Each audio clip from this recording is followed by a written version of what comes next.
विभिन्न स्तर पर संगोष्ठी एवं अन्य कार्यक्रम आदि करके व खासकर लखनऊ, नोएडा एवं दिल्ली में भी इनके आदर सम्मान में निर्मित किए गए ऐतिहासिक स्मारक, प्रेरणा स्थल, संग्रहालय व पार्क आदि में इनकी लगी भव्य प्रतिमाओं पर अपने पुष्प अर्पित कर रहे हैं तथा पार्टी एवं मूवमेंट के हित में इनके पूरे देश में किए गए संघर्ष एवं कार्यों के साथ साथ यूपी में बीएसपी की रही सरकार में इनके सम्मान में किए गए अनेकों जनहित के कार्यों के बारे में भी लोगों को काफ़ी कुछ बता रहे हैं। इसके लिए पार्टी इन सभी का हार्दिक दिल से आभार प्रकट करती है। इसके साथ ही मान्यवर श्री कांशीराम जी के बारे में खासकर नई युवा पीढ़ी के लिए ये भी जानना बहुत जरूरी है कि इन्होंने परम पूज्य बाबा साहब डॉक्टर भीमराव अम्बेडकर के जीवन संघर्ष एवं यहाँ वर्षों से उपेक्षित रहे लोगों के हितों में किए गए उनके कार्यों से प्रेरित होकर फिर अपना घर, परिवार, रिश्ते नाते व सरकारी नौकरी आदि भी त्याग कर अपनी पूरी जिंदगी इनके अधूरे रहे कार्यों को पूरा करने के लिए समर्पित की है और अब वो हमारे बीच में नहीं रहे हैं, जिनका जन्म पंजाब के एससी वर्ग में हुआ है। ऐसे महान व्यक्तित्व मान्यवर श्री कांशीराम जी, जिनके आज पुण्यतिथि है, इनको सबसे पहले मैं अपनी व पार्टी की तरफ से पूरे तय दिल से अपने श्रद्धा सुमन अर्पित करती हूँ, जिन्होंने बाबा साहब डॉक्टर भीमराव अम्बेडकर के पद चिन्हों पर चलकर यहाँ बीएसपी के नाम पर अलग से अपनी राजनीतिक पार्टी का गठन किया और फिर पूरे देश में यहाँ जातिवादी व्यवस्था के शिकार रहे दलितों, आदिवासियों, पिछड़ों व अन्य उपेक्षित वर्गों के लोगों को काफ़ी हद तक इन्हें अपनी इस पार्टी से जोड़ा है। इतना ही नहीं बल्कि इनके अथक प्रयासों से वह अपने इन लोगों के बलबूते पर ही फिर आबादी के हिसाब से देश के सबसे बड़े प्रदेश यूपी में यहाँ मेरे नेतृत्व में कई बार सरकार भी बनाई है तथा यूपी सहित कई और राज्यों में भी अपनी पार्टी के अनेकों सांसद व विधायक आदि भी बनाए हैं। इसके साथ साथ मान्यवर श्री कांशीराम जी अपनी पार्टी के लोगों को सावधानी के तौर पर हमेशा ये कहते रहे हैं कि यहाँ कांग्रेस, बीजेपी व अन्य जातिवादी एवं पूंजीवादी पार्टियां किस्म किस्म के साम, दाम, दंड भेद आदि अनेकों हथकंडे इस्तेमाल करके ये हमारी पार्टी को आसानी से आगे नहीं बढ़ने देंगे और इसे कमजोर एवं खत्म करने का ही पूरा प्रयास करेंगे, बशर्ते यदि इनसे अपनी पार्टी के लोग कदम कदम पर सचेत नहीं रहते हैं। किंतु दुख की बात यह है कि इस मामले में इनके आए दिन किस्म किस्म के हथकंडों व षड्यंत्रों आदि से सावधानी न बरतने की वजह से ही अब पिछले कुछ वर्षों से हमारी पार्टी काफ़ी खराब दौर से गुजर रही है, जिससे अपने लोगों को जरूर ऊपर उठना है और इन्हें अपनी पार्टी को हर स्तर पर पुनः मजबूत बनाना है, अर्थात घबराना नहीं है। जब हम आगे बढ़ेंगे किस्म किस्म की रुकावटें आएंगी, उसका हमें मुकाबला करना है और हमें ऊपर उठना होगा और अपनी पार्टी को हर स्तर पर हमें पुनः मजबूत बनाना होगा। हालांकि इस संदर्भ में आप लोगों को ये मालूम है कि देश में इस बार 18वीं लोकसभा के हुए आम चुनाव में खासकर कांग्रेस के इंडिया गठबंधन ने संविधान बचाओ व आरक्षण बचाओ आदि का ये हथकंडा इस्तेमाल करके फिर इसकी आड़ में इन्होंने देश के विशेषकर भोले भाले SC, ST व OBC वर्गों के लोगों को गुमराह करके व इनका अधिकांश वोट लेकर अपने गठबंधन को तो मजबूत बना लिया है, जिससे हमारी जैसी और पार्टियों को भी काफी ज्यादा नुकसान हुआ है। और फिर इस चुनाव के बाद जम्मू कश्मीर व हरियाणा प्रदेश में जल्दी ही विधानसभा के हुए आम चुनाव में हमारी पार्टी इनके इन और भी हथकंडों व षड्यंत्रों आदि से अपने लोगों को पूरे तौर से बाहर नहीं निकाल पाई, जिससे पार्टी को इन दोनों राज्यों के चुनाव में भी यहाँ काफी कुछ नुकसान उठाना पड़ा है। ऐसी स्थिति में अब अपनी पार्टी के लोगों को बीच बीच में व इनके ऐसे सभी हथकंडों एवं षड्यंत्रों से भी सावधान करते रहना बहुत जरूरी है। अब हमें अपनी विशेष रणनीति बनानी होगी। तो अब ये नहीं कि इलेक्शन में ये लोग क्या बता रहे हैं, हमें अभी पहले की तरह कैडर के जरिए तो हमें बीच बीच में कैडर के जरिए बीच बीच में इनके ऐसे सभी हथकंडों षड्यंत्रों आदि से भी सावधान करते रहना बहुत जरूरी है।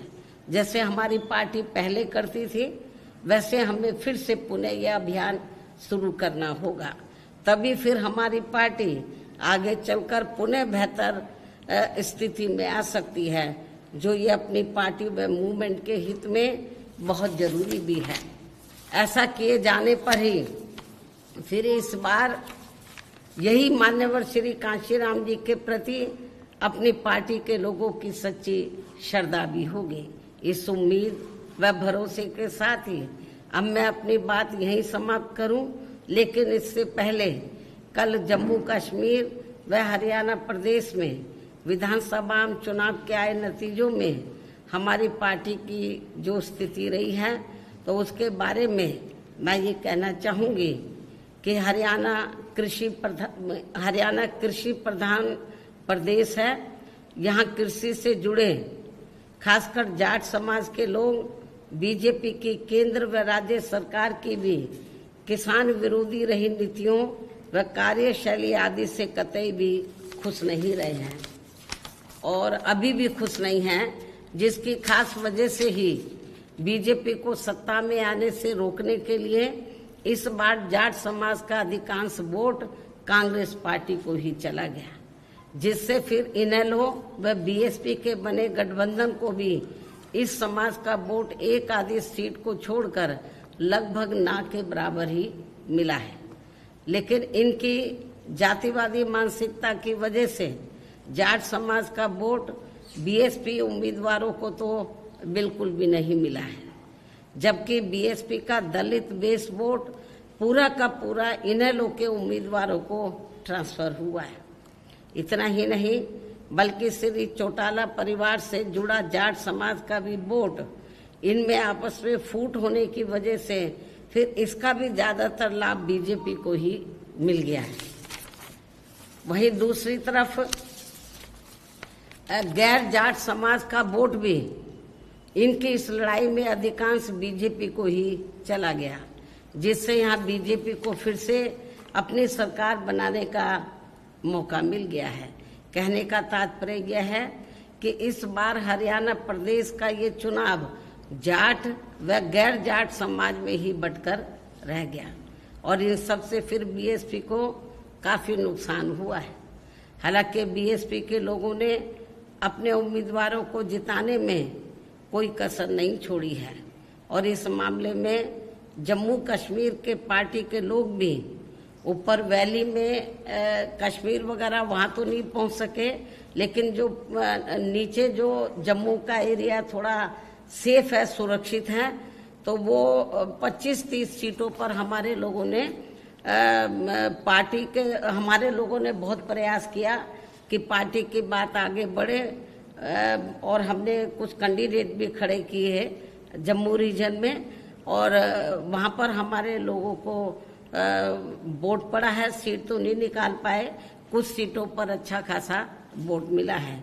इन सभी की जितनी भी इन वर्कर ने कोई कसर नहीं छोड़ी है लेकिन हालात कुछ ऐसे बन गए, जैसे हमने इनेलो से हरियाणा में अलायंस किया तो हमें जाट समाज का वोट मिला ही नहीं बीजेपी को हराने के लिए, या बीजेपी को सत्ता में बीजेपी वापस ना आए तो जाट वोट एक तरफा तो वो कांग्रेस को चला गया।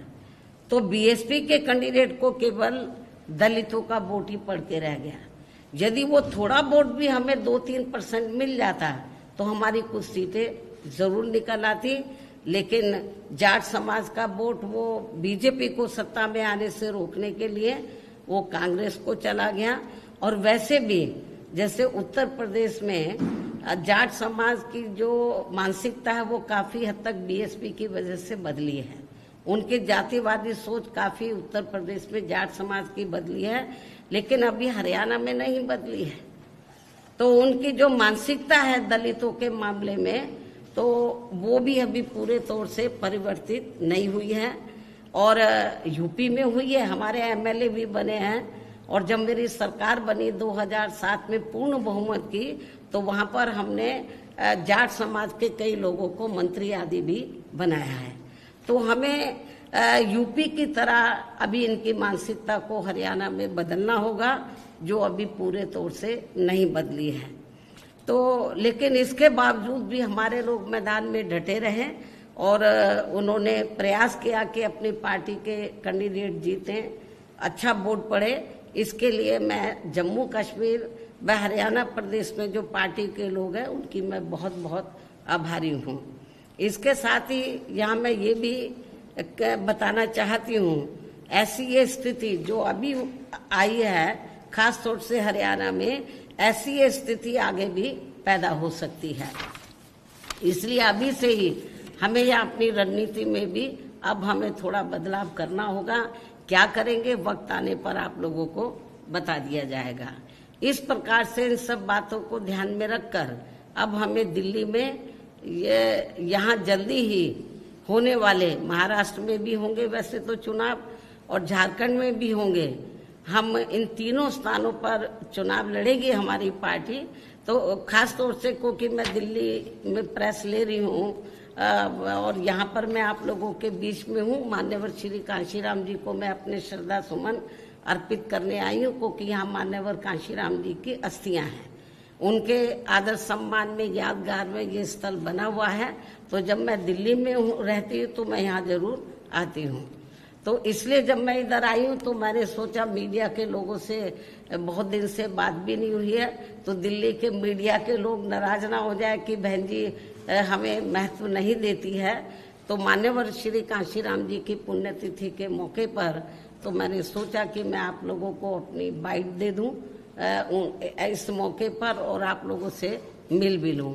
इस प्रकार से इन सब बातों को ध्यान में रखकर अब हमें दिल्ली में, खास तौर से मैं दिल्ली की बात कर रही हूँ, हमारी पार्टी महाराष्ट्र में भी चुनाव लड़ेगी असेंबली का, झारखंड में भी लड़ेगी, वहाँ हम लोग जी जान से लगे हुए हैं। दिल्ली देश की राजधानी है, यहाँ पर भी हमारा पूरा प्रयास रहेगा कि हमारी पार्टी बेहतर रिजल्ट लाए। और इस बार तो ऐसा लगता है तिकोनी लड़ाई होगी, तो कांग्रेस अलहदा, आम आदमी पार्टी अलहदा, बीजेपी अलहदा। तो इस तिकोनी लड़ाई में हो सकता है कि हमारी पार्टी को कुछ फायदा हो जाए। डायरेक्ट फाइट में हमें नुकसान होता है, जब 3 कोनी 4 कोनी लड़ाई होती है तो उसका हमें लाभ भी मिलता है। तो इस प्रकार से इन सब बातों को ध्यान में रखकर अब हमें दिल्ली में यहाँ जल्दी ही, खासकर दिल्ली में यहाँ जल्दी होने वाले विधानसभा चुनाव में भी काफी सावधान रहना होगा। ये जो भी कुछ हरियाणा में हुआ है या पार्लियामेंट के चुनाव में जिस तरीके से आरक्षण बचाओ, संविधान बचाओ की आड़ में वीकर सेक्शन के लोगों को गुमराह किया और उनका वोट काफी हद तक इन्होंने बांट दिया, तो इन सब बातों को ध्यान में रखकर तो दिल्ली के लोगों को भी काफी सावधान रहना होगा। जिसके लिए आज दिल्ली से आए, क्योंकि जब मालूम है मैं इधर आ रही हूँ तो दिल्ली प्रदेश के लोग भी बड़ी तादाद में इधर आ रहे हैं। उनको भी उनसे वो मुझसे भी बात करेंगे और जिसके लिए आज दिल्ली से आए हुए लोगों को जरूरी दिशा निर्देश भी दिए जाएंगे। इन्हीं जरूरी बातों के साथ ही अब मैं पुनः मान्यवर श्री कांशीराम जी को अपने श्रद्धा सुमन अर्पित करते हुए अपनी बात यहीं समाप्त करती हूँ। धन्यवाद। जय भीम व जय भारत। एक सवाल है कि कहाँ कमी रह गई हरियाणा चुनाव में जो गठबंधन के जाटों का वोट ट्रांसफर नहीं हो पाया? क्योंकि हरियाणा में मैंने बताया कि अभी वहां पर जो जाट समाज के लोग हैं, उत्तर प्रदेश की तरह, उत्तर प्रदेश में तो जाट समाज की जातिवादी मानसिकता जो दलितों के प्रति काफी हद तक बदली है हमने, लेकिन अभी हरियाणा में जो जाट समाज है उनकी जातिवादी मानसिकता अभी तक बदली नहीं है। तो एक तो ये कारण रहा है कि उन्होंने वोट नहीं दिया। दूसरा ये रहा कि वहाँ का जो जाट समाज है ये सोचता रहा कि बीजेपी को किसी भी कीमत पर हमें सत्ता में आने से रोकना है। तो जाट समाज के लोगों ने सोचा कि यदि हम विभिन्न गठबंधन को अपना वोट बांट देंगे तो बीजेपी फिर सत्ता में आ जाएगी। इसलिए जाट समाज के लोगों ने बीजेपी को सत्ता में आने से रोकने के लिए उन्होंने अपना एक तरफा वोट कांग्रेस पार्टी को दे दिया, जिससे हमारी पार्टी को ये नुकसान हुआ है। ठीक है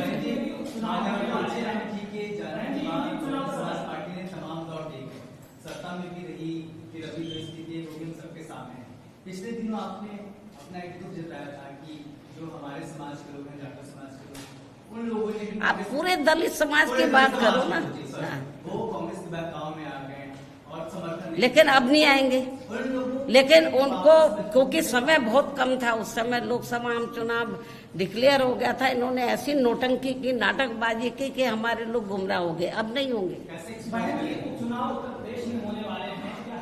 वो जब माननीय सुप्रीम कोर्ट का जब जजमेंट आया SC/ST आरक्षण में वर्गीकरण और क्रीमी लेयर आदि को लेकर, तो जो पूरे देश में जो SC/ST वर्गों के लोग हैं उनकी आंखें खुल गई, जो ये संविधान बचाने, आरक्षण बचाने की बात करते। तो इस मामले में सारी पार्टियां, बीजेपी एंड कंपनी के लोग, कांग्रेस पार्टी एंड कंपनी के लोग, सारी की सारी पार्टियों ने कुछ भी इसके ऊपर सही जवाब नहीं दिया। बस आरक्षण की बातों करते रहे, हम ध्यान रखेंगे। लेकिन माननीय सुप्रीम कोर्ट में जब ये मामला आया तो सेंटर की ओर से जो सरकारी वकील होते हैं, कांग्रेस के भी, तो सबने माननीय सुप्रीम कोर्ट ने जो जजमेंट दिया उनकी हाँ में हाँ मिलाया है। तो इसलिए मैं आपको ये बताना चाह रही हूँ। और इतना ही नहीं, कांग्रेस के श्री राहुल गांधी ने तो विदेश में जाकर कह दिया कि वक्त आने पर हम इन वर्गों का पूरा आरक्षण खत्म कर देंगे। तो इसका असर पड़ा है पूरे देश में। और मुझे ऐसा लगता है कि जो इन्होंने लोकसभा चुनाव में फायदा उठाया, अब दोबारा से इस मुद्दे के ऊपर अब इनको फायदा मिलने वाला नहीं है। नहीं तो फिर ये हरियाणा में क्यों नहीं उठा लिया इन्होंने? कांग्रेस शासित तेलंगाना। ठीक है फिर, अच्छा भाई।